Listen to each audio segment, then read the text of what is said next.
구약 성경에 많은 훌륭한 믿음의 사람들이 나오는데 질문합니다. 하나님의 마음에 합한 사람이라고 한 사람이 있죠. 누구예요?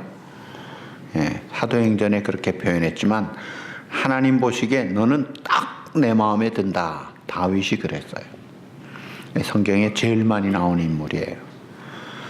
그 다음에 이제 하나님이 너는 내 친구라고 한 사람이 두 사람이 있어요. 너는 내 친구다.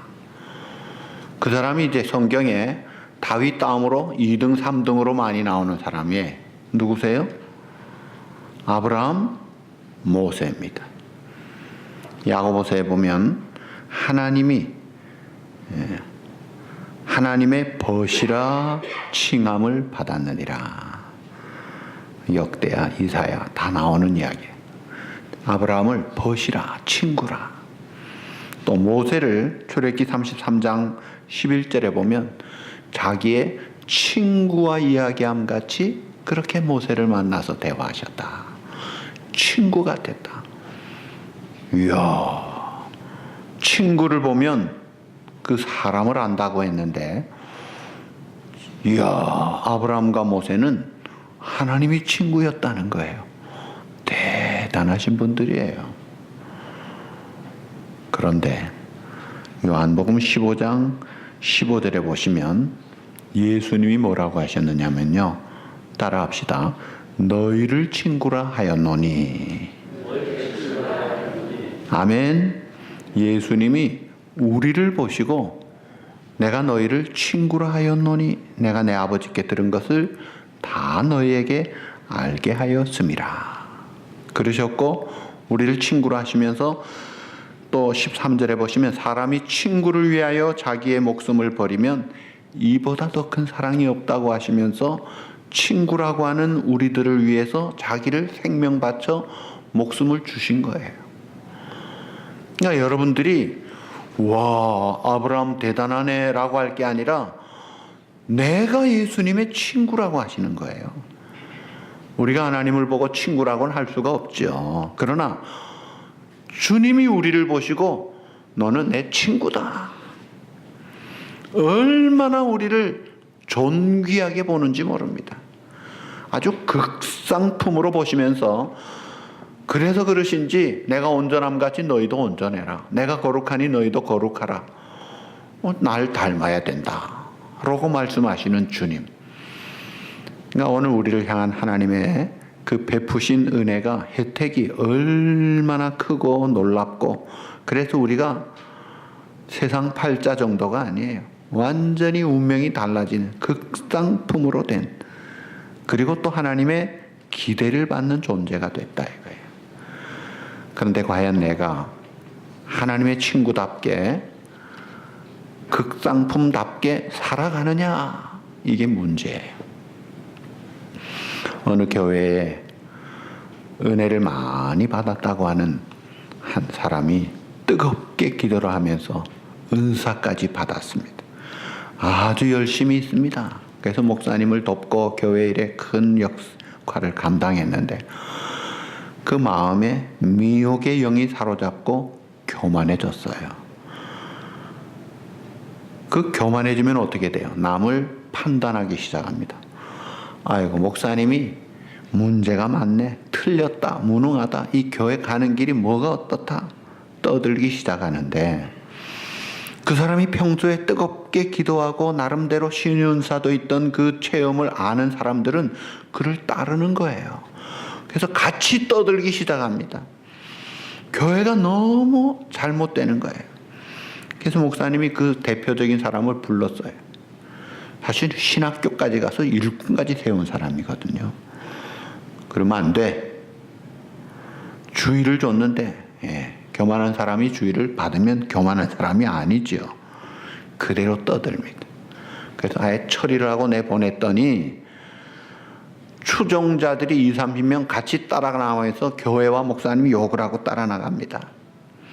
그리고 다른 교회를 갔는데 다른 교회 가서 그 목사님에게 이전에 있던 교회 이야기를 좋게 하겠어요?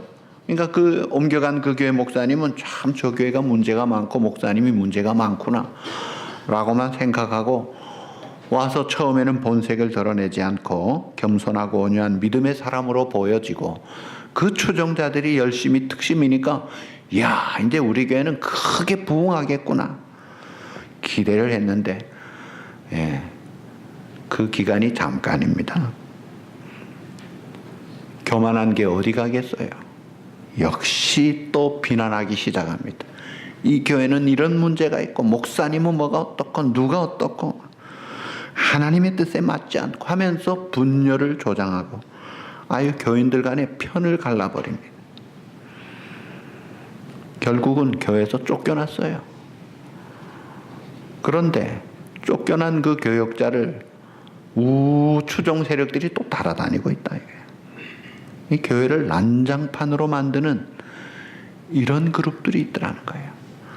이 내용은 인터넷 종교란에 나타나는 한국교회의 가장 흔한 모습들이라고 그랬어요.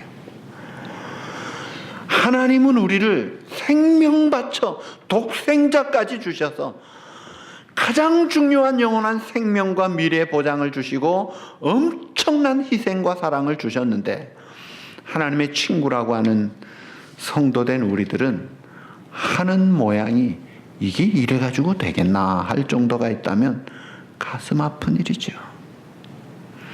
오늘 저와 여러분이 읽은 이 고린도전서 2장 3장 본문에 보시면은 세 종류의 사람이 나옵니다. 세 종류가 나와요. 첫 번째 사람이 14절에 나옵니다. 따라 하십시다. 육에 속한 사람. 네, 육에 속한 사람을 영어 성경에는 내추럴맨이라고 했어요. 우리말로 쉽게 하면 자연인이에요. 그냥 보통 사람이에요. 어떤 사람이냐? 육에 속한 사람은 하나님의 성령의 일들을 받지 아니하나니 이는 그것들이 그에게는 어리석게 보이며 또 그는 그것들을 알 수도 없나니 그러한 일은 영적으로 분별되기 때문이라. 그러니까 예수님을 모르는 사람이에요.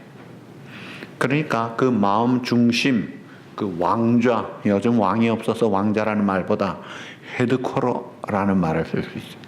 이 헤드쿼터는 군대 용어예요. 그게 뭐냐면은 이 지휘본부예요. 그러니까 내 마음 중심 지휘본부 헤드쿼터에 자기가 떡하니 앉아 있습니다. 자, 인간이 완전하면 자기가 주인이 되어 잘 할 수 있는데 무지무능한 존재 아닙니까? 거기다가 변덕까지 있으니 이게 잘 될 수가 없죠. 그러니까 모든 일을 자기가 주관하기 때문에 자주자주 혼란과 낙심에 빠지고 그래가지고 컨퓨전. 이게 이제 육에 속한 사람, 자연인의 모습이에요.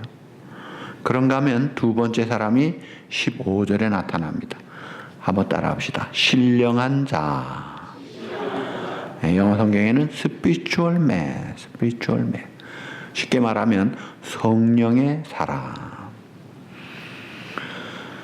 자, 주목하세요. 몇 분 지금 졸고 계시는지 묵상을 하시는지 모르겠어요. 이 다음에 에어컨을 한 2도 정도 더 낮춰야 될 것 같은 느낌입니다. 자, 여기 보시면 신령한 자는 모든 것을 판단하나 잘 분별한다는 말이에요. 그러나 자기는 아무에게도 판단을 받지 않아요. 저 사람 저 틀렸다, 엉터리다 소리를 받지 않고 잘 분별하는 밝은 사람을 이야기합니다. 그 사람은 16절에도 누가 주의 마음을 알았수를 가르치겠느냐? 그러나 우리가 그리스도의 마음을 가졌느니라. 이 신령한 자는 주님의 마음을 가진 자예요. 성령의 사람이에요. 그러니까 그 마음 중심 헤드쿼터에 자기가 주인이 아니고 예수님을 영접하고 그 예수님이 왕좌에 딱 헤드쿼터에 앉아 계신 거예요. 그래서 모든 일들을 주님께 맡겼기 때문에 주님이 주관을 하시면서 모든 일들이 질서가 있고 조화가 있을 뿐 아니라 하나님의 은혜가 충만합니다. 넘치는 삶입니다. 이게 신령한 자, 성령의 사람의 모습이에요. 그런가 하면 세 번째 사람이 고린도서 3장에 나타납니다. 여기에는 뭐라고 했냐면요. 따라합시다. 육신에 속한 자. 영어로는 unspiritual man. 신령하지 않은. 다시 말하면 세상적인 크리스찬이라. 그들은 어떤가? 여기 보시면 형제들아 내가 신령한 자들을 대함과 같이 너에게 말할 수 없어서 육신에 속한 자고 그리스도 안에서 어린아이들을 대함과 같이 하노라. 내가 너희를 저주로 먹이고 밥으로 아니하였다. 이 단단한 음식, 영양가 있는 찰진 음식을 먹지를 못해요. 그저 단 것만 먹는 거예요. 하나님 우리를 사랑하십니다. 그건 잘 받아요. 근데 우리가 하나님 앞에 순종해야 됩니다. 요건 잘 못 받아요. 거기다가 회개하라, 헌신하라. 이거는 꿈도 꾸지를 못해. 이 어린아이 같아요. 감당하지를 못합니다. 이런 그 육신에 속한 자. 그러니까 이 세상적인 크리스찬을 가르쳐요. 예수님을 믿어요. 예수님을 영접했어요. 많은 그 마음 중심에 헤드코러에 자기가 여전히 앉아 있어서 모든 일을 자기가 주관하니까 여전히 좌절과 혼란에 자주 빠집니다. 자, 이 세 가지 이야기를 했어요. 자연인, 신령한 자, 그 다음에 세상적인 크리스찬. 1, 2, 3. 이 세 가지 종류가 있다. 오늘 본문에 그렇게 이야기했어요.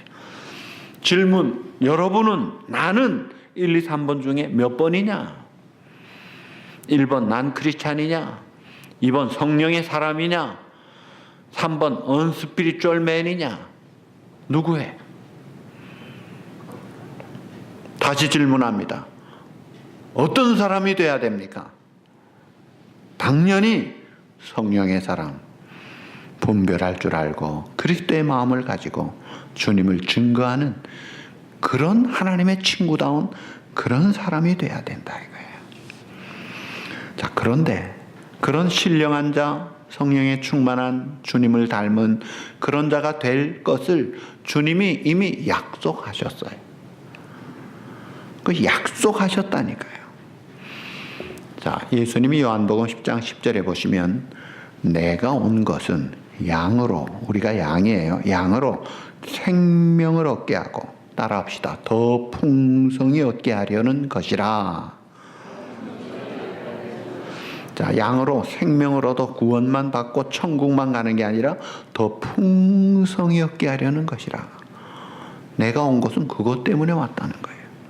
그 주님이 우리 안에 계신다는 거예요. 그래서 나는 포도나무에 너희는 가지니 저가 내 안에 내가 저 안에 있으면 이 사람은 열매를 많이 맺나니 열매를 많이 맺는다고 했다고요.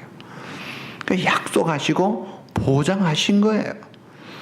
그래서 성령의 열매는 오직 성령의 열매는 사랑과 일학과 평과 오래 참음, 자비, 양성, 충성, 온유, 절제 이 같은 것을 금지할 법이 없느니라. 성령의 지배를 받으면 자연스럽게 이런 열매가 맺히고 오직 성령이 너에게 임하시면 너희가 권능을 받고 증인이 될 것이다. 아주 반짝반짝 빛나는 스타 위트니스, 이 별처럼 빛나는 증인이 되고 그 삶이 라이프 메시지가 되어서 주님을 보여주고 천국을 보여주는 그런 삶을 살도록 주님은 약속하신 거예요. 주님이 보장을 하신 거예요. 그러니까 그리스도 중심으로 내 마음 중심 보좌에 주님이 딱 앉아 계시면 그 주님의 권능이 나타나는 거예요. 그리고 우리가 그리스도께 인도받는 생활하면서 기도할 때마다 은혜를 받고 체험이 있고 능력을 받고 응답을 받고 말씀을 읽으면 그게 쏙쏙 들어오고 달고 오면 생명의 말씀이 되고 그래서 그 하나님을 신뢰하고 순종하고 감사하면서 성령의 아름다운 열매를 맺어 주님을 닮아가는 것이다. 이게 이제 주님이 약속하신 것이에요. 그런 그 신령한 자 성령의 사람이 돼야 될 텐데 과연 내가 성령이 내 안에 거하시고 내가 성령의 사람으로 갑자기 되지는 않습니다. 구원은 하나님의 자녀로 거듭나는 것은 순간에 일어나는 일이에요. 그러나 점진적으로 주님을 닮아갑니다. 왜냐하면 그것은 행함으로 되기 때문에, 순종으로 되기 때문에 시간이 필요한 거예요. 그래서 내가 순종하면서 나를 꺾으면서 그 주님의 충만한 주님의 모습을 닮아가야 될 텐데, 자, 얼마나 내가 성령의 사람인가를 잴 수 있는 척도가 있어요. 가늠자가 있어요. 그러니까 이 성령의 사람이 얼마나 됐는가, 이 정비례하는 기준이 뭐냐면요, 내가 얼마나 일상생활에서 작은 일까지도 얼마나 하나님을 의지하는가, 여기에 달려 있습니다. 보통 생활하는 그 현장에서 조그만 일들 속에, 때로는 어려운 일들 속에, 때로는 상상 못할 무거운 힘들 속에, 그때에 내가 얼마나 하나님을 의지하는가, 그걸 보면 그 사람이 성령의 사람이구나 하는 것을 알 수가 있어요. 자, 왜 예수 믿고 산다는 크리스찬들이, 꽤 많은 사람들이 이 풍성한 삶을 누리지를 못합니까? 이 문제예요. 그것은 결정적인 이유는 신앙생활을 자기 힘으로 하려고 하기 때문입니다. 그래가지고는 안 됩니다. 하나님의 엄청난 그 사랑과 죄사함의 능력, 그 은혜의 풍성함을 의지하지 않고 내 의지, 내 결심과 감성과 지성과 내 인격과 내 능력, 이것만 가지고 해가지고는요, 원수를 사랑하라 앞에 그냥 무너지고 맙니다. 항상 기뻐하라, 어려운 일 당하면 무너지고 마는 거예요. 그래서 우리가 이 두 종류로 나누어서 생각할 수 있어요. 우리 교회 들어오시면은 저 뒤에 이 온도 조절기가 있어요. 두 개가 있어요. 이 투 유닛이, 히터와 에어컨이 저 조절기에 의해서 조절이 돼요. 이게 덥다고 같이 더워지지 않고, 더우면 낮춥니다. 또 추우면 데펴줍니다. 이게 온도 컨트롤 하는 거예요. 저기도 있고 저기도 있고, 친교실에도 두 개가 있어요.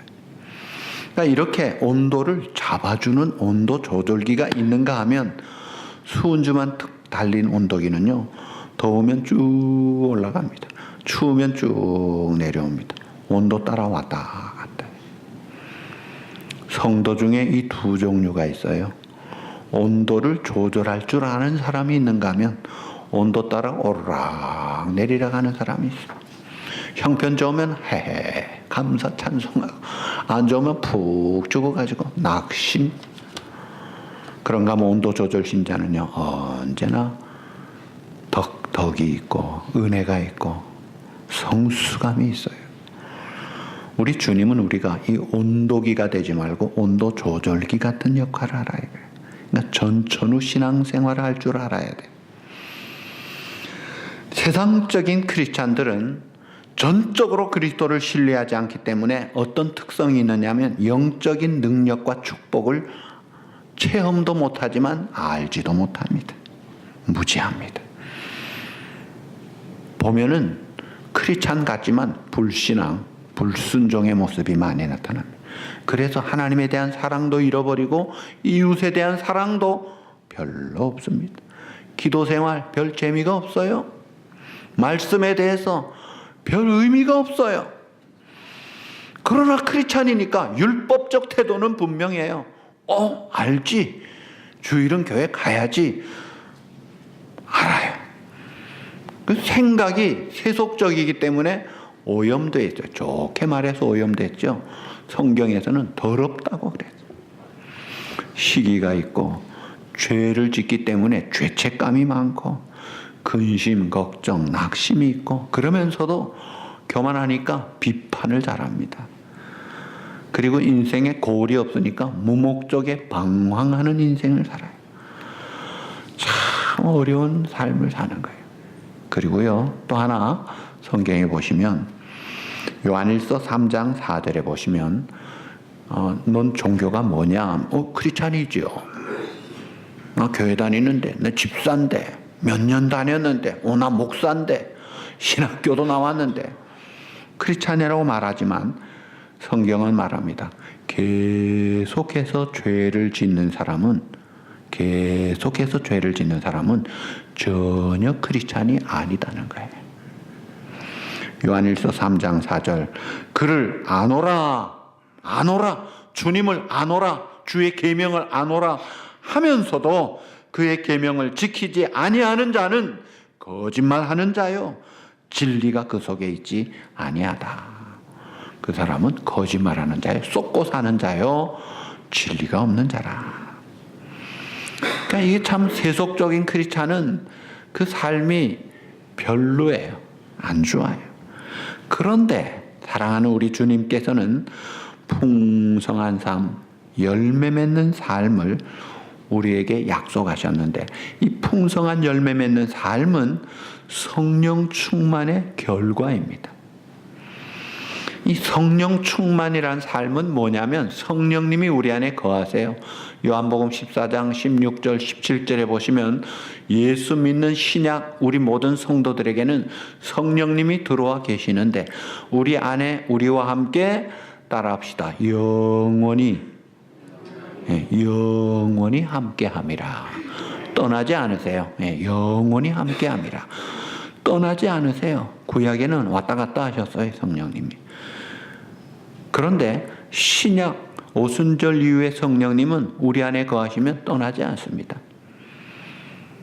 문제는 그 성령님께서 내 삶을 주관하시는 삶으로, 지배하시는 삶으로 나를 주장하실 때에 성령의 사람으로 성령의 충만한 능력과 풍성함을 살아갈 수가 있는 거예요. 그러니까 성령님은 우리가 넘치는 삶의 원천이에요, 원천. 나를 믿는 자는 그 배에서 생수의 강이 흘러나리라. 누구든지 목마르거든 내게로 와서 마셔라. 흘러나는 생수의 강이 있다는 거예요. 그래서 성령의 충만함으로 생수의 강이 흘러 넘칠 때 인간은 없어지고 하나님의 영광이 더 드러나게 되는 거예요. 아주 중요한 거예요. 그러니까 성령 충만한 결과는 하나님을 영화롭게 하는 거죠. 자, 더 중요한 문제 또 나갑니다. 그러면 알겠습니다. 성령의 사람이 되어야 되겠고 성령 충만이 귀하고, 이것은 참 약속이 있는 것인데, 중요한 것은요, 어떻게 성령 충만한 삶을 살 수 있느냐, 어떻게 성령 충만을 받을 수 있느냐. 이게 하나예요. 믿음이에요. 믿음. 하나님과 하나님의 약속을 믿음으로 얼마든지 그렇게 살 수 있습니다. 그 믿음을 구체적으로 나눕니다. 첫째로 성령의 충만을 간절히 사모하십시오. 오직 성령의 충만을 받으라. 에베소 5장 18절 명령하셨어요. 이거 강한 명령. 헬라식 공부할 때 임페라티브 시제 강한 명령이라는 걸 문법적으로 나와요. 이건 강한 명령이구나. 그러니 우리가 이것을 성령 충만을 마땅히 사모해야 돼. 마태복음의 8복에 보시면 6절에 의에 줄이고 목마른 자는 저희에게 복이 있나니 저가 배부를 것이며, 목마른 자에게 배부름을 주신다고 했어요. 누구든지 목마르거든 내게로 와서 마시라. 요한복음 7장 30절. 그 배에서 생수의 강이 넘친다. 사슴이 시냇물을 찾기에 갈급한 같이 시편 42편 주님 갈급해 할 때 흡족한 해갈과 넘치는 그런 배부름이 있다는 거예요. 그러니까 성령 충만을 사모하십시오. 갈구하십시오. 기도 때마다 삶의 현장에서 늘 갈구하십시오. 두 번째, 거룩한 성령, 거룩한 영이에요. 진리의 성령님이기 때문에 죄가 있을 때 이게 불락이 생깁니다. 우리의 죄를 남김없이 자백하십시오. 요한일서 1장 9절 만일 우리가 우리 죄를 자백하면 confess, 이 con이라는 게 together, 같이 자백 인정하는 거예요. 하나님이 아시는 죄 맞습니다. 내가 그 죄인입니다. 인정하면서 딱 잘못을 시인하고 정직하게 확실하게 만일 우리가 우리 죄를 자백하면 저는 미쁘시고 의로우사 우리 죄를 사하시며 모든 불의에서 우리를 깨끗하게 하실 것이요. 여러분, 다윗이 엄청난 죄를 짓잖아요. 남의 유부녀를 간음을 하고 남편을 불러다가 말 안 들으니까 죽여버립니다. 그리고는 시침이 뚝 떼고 이런 6, 7, 8, 9, 10계명을 싹 한꺼번에 다 범죄하는, 그러나 하나님 앞에 회개합니다. 하나님, 눈물로 침상을 떼우며 진심으로 뉘우칠 회예요. 그 뉘우치는 거로 끝나지 않고 돌이켰어요. 행동을 바로 했어요. 그러니까 하나님이 받으시고 됐다.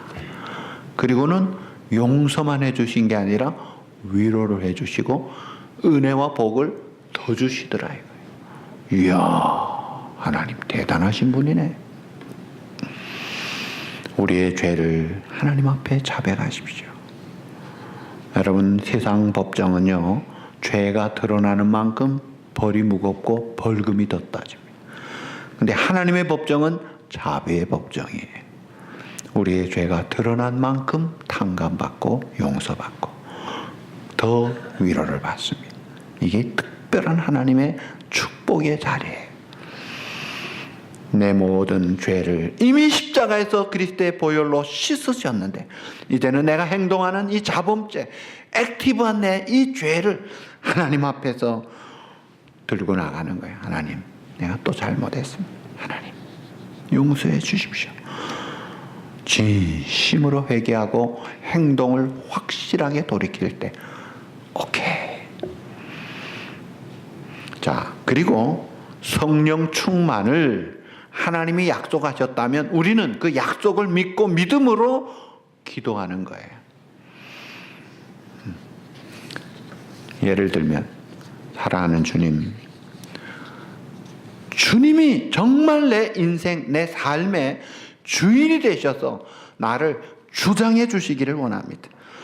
내가 주인 노릇하며 살면서 하나님 앞에 많이 죄를 지었습니다. 하나님의 뜻대로 살지 못했습니다. 용서해 주시고 이제는 나를 위해 십자가에 죽으시고 살아나신 내 안에 거하시는 주님이 내 인생 헤드코러에, 내 중심 보좌에 오셔서 나를 온전히 주장해 주십시오. 주님께 깍듯이 로드십, 킹십, 이 이니셔티브, 주재권을 드리겠습니다. 나를 다스려 주시옵소서. 이제는 주님이 나의 주님이 되셔서 나를 인도해 주시고 다스리심을 믿습니다. 예수님의 이름으로 기도합니다. 그 약속을 믿고 기도하고 아멘 했으면요, 그 다음에는 하나님이 거짓말하지 않으시는 분이 난 그대로 응답해 주시는 거예요. 성령 충만을 약속하셨고 기도 응답을 약속하셨고 회개하면 용서를 약속하셨고 특별히 주님을 주님으로 섬기기를 원해서 성령 충만을 사모하면서 주님 앞에 깍듯이 나를 다스려 주십시오. 약속 붙잡고 믿음으로 기도할 때 하나님이 왜 안 들어주시겠어요? 그러고 나서는요, 아, 내가 이제 성령으로 충만하게 됐구나 믿으세요. 그 성령 충만한 믿음의 근거를 우지끈 뚝딱 와장창 무슨 감성적인 표가 있어야 성령 충만이 아니에요. 그거는 체험일 뿐이에요. 중요한 것은 이 성령 충만의 근거가 하나님의 약속입니다. 약속 근거로 확신을 가지고 아, 이제는 내가 성령님이 나를 다스리시구나. 그러면 이제는 내가 주님을 닮고 주님을 증거하고 아름다운 열매를 맺고 세상을 이기는 삶을 살겠구나. 당당하게 살아가는 거예요.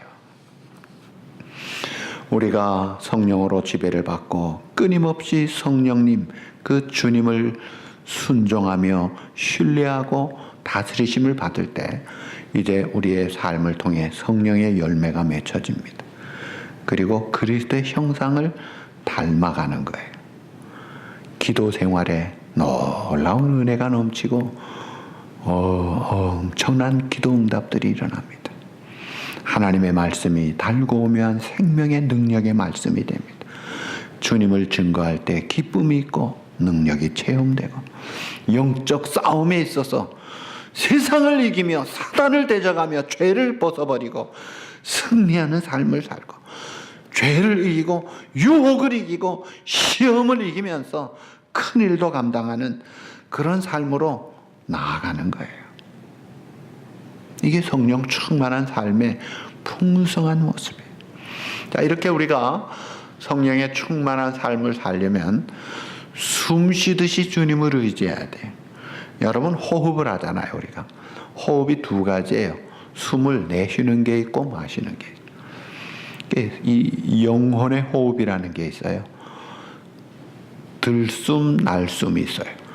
내뿜는 것은 나쁜 거, 우리 몸에 노폐 산소, 이 유해 산소는 내뺏고 이 좋은 옥시전이 풍성한 좋은 신선한 프레시한 공기를 마시면 폐병도 낫잖아요. 자, 이런 그 호흡법이 있어요. 제가 성경 뒤에 항상 갖고 다니는 그런 그 메모, 찬송가 뒤에 있어요. 이 찬송가 뒤에 항상 갖고 다니는 그 몇 가지 내용 중에 요 메모가 있어요.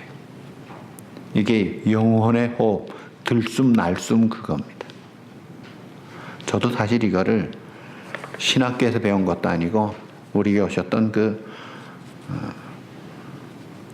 사형수 전도하는 그 박 장로님 통해서 그때 그분한테 들은 거예요. 아, 이 장로님이 참 좋은 거를 말씀하시는구나. 그래서 제가 적어놓고 갖고 다니면서 이걸 확대했어요. 확대해가지고 색깔로 칠했습니다. 빨간 거는 좋은 거, 파란 거는 버릴 거예요. 이게 버리는 게 15가지가 되고 이게 내뿜어야 돼요. 그리고 막 마셔야 되는 게 9가지. 이 성경에 있어요. 자, 내뿜어야 되는, 버려야 되는 게 뭐냐? 여기 뭐라고 했냐면요. 음행을 버려라. 더러운 것, 호색, 우상숭배, 주술, 원수 맺는 것, 분쟁, 시기, 분냄, 당짓는 것, 분열, 이단, 투기, 술취함, 방탕. 15가지. 갈라디아서 5장 19절에서 21절입니다. 뿜어야 돼요. 버려야 해. 나가라. 확. 그리고 마셔야 되는 게 있어요. 그게 뭐예요? 사랑과 희락과 화평과 오래 참음, 후레시한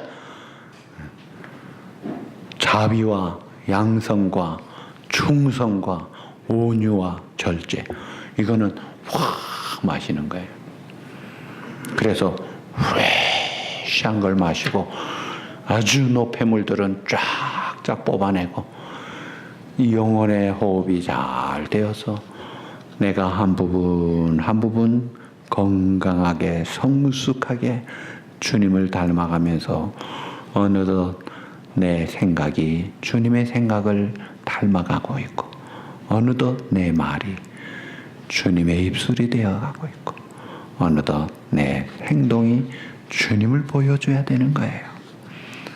사랑하는 성도 여러분, 내가 직분이 있다고, 내가 무슨 특별한 경험이 있다고, 심지어 나는 모태 신앙이요, 오랜 연륜의 신앙을 자랑한다고 해도요, 결정적인 거, 내 마음 중심에 아직도 내가 주인이 되어 있다면요, 이게 죄의 근본입니다. 오만한 거예요. 기본이 틀린 거예요. 그래가지고는 절대로 안 됩니다. 우리는 주인이 아니에요. 교회 생활할 때도요, 주인 노릇하지 마세요. 책임은 지되 그 주인 같은 책임감은 가지되 내 마음대로 하려고 하지 마세요. 가정도 마찬가지예요. 내 마음대로 하려고 하는 순간 혼돈과 좌절이 딱 기다리고 있습니다. 주님이 주인이 돼야 그 주님이 왕이 되시는 나라가 천국이요 하나님의 나라가 임하는 거예요. 그리고 성령의 9가지 열매는요 9 종류가 아닙니다. 나는 이건 있는데 이건 없다. 그거는 말이 안 돼요. 한 뿌리에서 나온 다양한 모습이에요. 한 성령님의 충만함으로 나타나는 열매. 이 성령 충만 9가지나 베드로후서 1장의 신의 성품 8가지나 마태복음 5장의 팔복이나 이 8가지 이거 9가지 전부 다가요. 다 똑같아요. 다 예수님의 모습이에요. 예수님의 모습이고 성령의 충만한 모습인데, 자, 이런 성령의 충만한 모습을 맺으려면 기본적으로 내가 내 주인이 아니다. 예수님 뭐라 그래요? 아무든지 나를 따라오거든 날마다 자기를 부인하라. 나를 부인해야 돼요. 내가 주인이 아니라 나는 아닙니다. Not me, but Jesus. 주님입니다. 주님이 로드십을 가지고 이니셔티브를 가지고 나를 인도해 주십시오. 그래서 날마다 자기를 부인하고 이미 십자가에서 내 정과 욕심을 위해 십자가에 달리신 주님의 십자가에 그 그리스도의 사람들은 그 정과 욕심을 십자가에 못 박았느니라. 못 박아버리는 거예요. 내 욕심은 십자가에서 처단됐어. 이제는 욕심이 나의 삶의 주관이 아니야. 남아있는 흔적이 게릴라같이 있지만 내 삶은 승리하신 주님이 나를 인도하는 거야. 그게 중요한 거예요. 인천 상륙작전으로 허리를 잘랐잖아요. 유엔군이 탁 인민군들의 보급선을 차단해서 이제는 남쪽을 딱 보호하고 북쪽으로 올라갈 때 그 남쪽 상태가 이제는 완전 유엔군 아래 들어와 있지만 아직도 인민군들이 남아 있었어요. 그 상태가 오늘 우리 상태예요. 이미 주님이 차단해 십자가 부활로 허리를 끊었어. 뱀의 대가리를 깨부시고 사람으로 말하면 척추를 깨부시고 사탄의 권세를 멸하셨어요. 이미 승리하신 주님이 딱 잡으셨는데 아직도 내게 잔존하는 옛사람의 기질이 있는데 그거한테 종노릇하면 안 되죠. 이건 죽여야 되는 세력이에요. 악한 죄악의 세력 물리쳐야 될 거예요. 친구가 아니에요. 그래서 성령의 지배를 받고 주님이 나를 다스리게 될 때 아름다운 열매가 맺히는데 가장 대표적인 것이 사랑입니다. 사랑. 인간적인 사랑이 아니에요. 완전한 사랑이에요. 그래서 하나님을 사랑하게 되고 하나님의 교회를 사랑하게 되고 하나님의 사람들을 사랑할 뿐 아니라 눈에 보이는 사람들을 사랑하고 더 나아가서 원수도 사랑할 수 있는 사랑을 갖게. 이 성령의 열매 맺는 사랑. 이렇게 사랑하고 다니까 기쁨이 넘쳐서 고지에 올라간 거예요. 충만한 기쁨이 있고 피스메이커가 돼서 가는 곳마다 트러블 메이커가 아니라 분쟁을 일으키는 사람이 아니라 화평케 하는 자가 됩니다.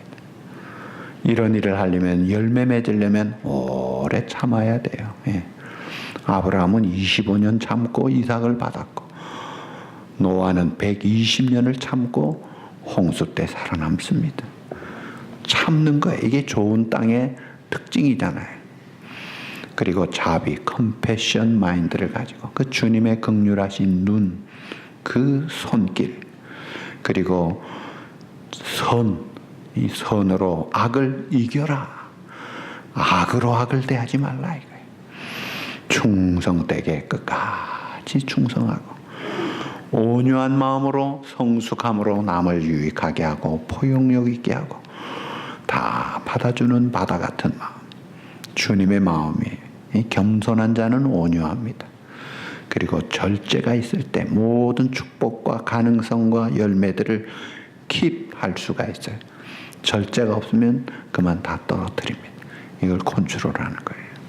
자, 이렇게 성령의 지배를 받고 성령의 충만한 사람으로 살아서 하나님이 내가 너희를 친구라 하였노라.